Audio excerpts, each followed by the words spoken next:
La consigliera di parità a tutti gli effetti è un pubblico ufficiale, quindi ha una grande responsabilità rispetto alla regione e rispetto a tutta la popolazione che vive nella nostra regione, non solo le donne. Si occupa essenzialmente di discriminazioni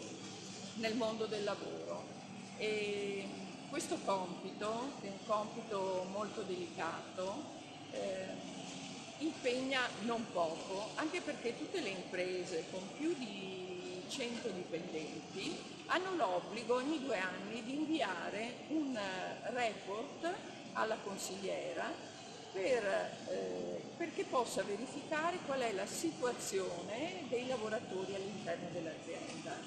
Vi devo dire che con grande soddisfazione quest'anno siamo riusciti ad avere 1070 imprese che hanno inviato il loro report e abbiamo potuto così valutare, classificare qual è la situazione, in particolare delle donne, perché sapete che sono sempre le donne quelle un pochino più deboli e più problematiche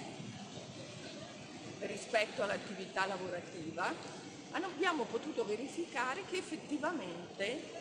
le donne sono quelle che meno accedono ai ruoli di dirigenza, sono sempre molto poche e quindi c'è ancora grandissimo lavoro da fare. Sono molto presenti invece nel part-time, pensate che attualmente sono l'88% della popolazione veneta, mentre gli uomini veneti risultano essere quelli che in tutta Italia sono meno presenti nel part-time rispetto alle altre regioni. Questo ci fa capire come ancora un concetto di famiglia tradizionale sia presente nella nostra regione e può essere un fatto positivo per alcuni aspetti, per altri forse un po' meno, perché l'emancipazione femminile passa anche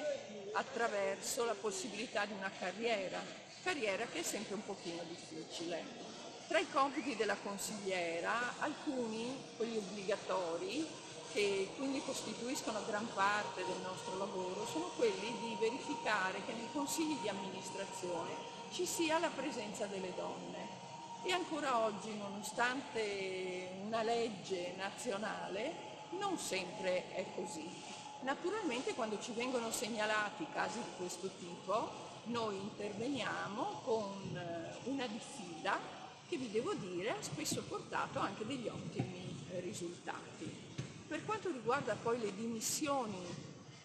in generale in Veneto, nel nostro rapporto con l'Ispettorato del Lavoro abbiamo potuto verificare che più dell'80%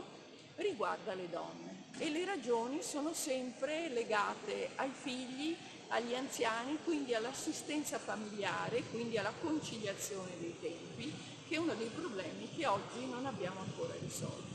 Molto ci sarà da fare su questo tema e su questo stiamo lavorando anche in collaborazione con la Commissione regionale pari opportunità. Oggi siamo qui per firmare un protocollo con il mondo delle professioni.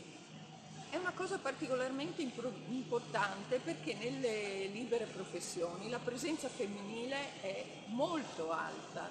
e in realtà forse è anche il mondo dove difficilmente ci sono molte garanzie per le donne. È un mondo che è approdato oggi recentemente anche ad alcuni diritti, anche diritti formativi finanziati, perché la nostra regione in fondo comincia ad essere sensibile ad un mondo che è fondamentale,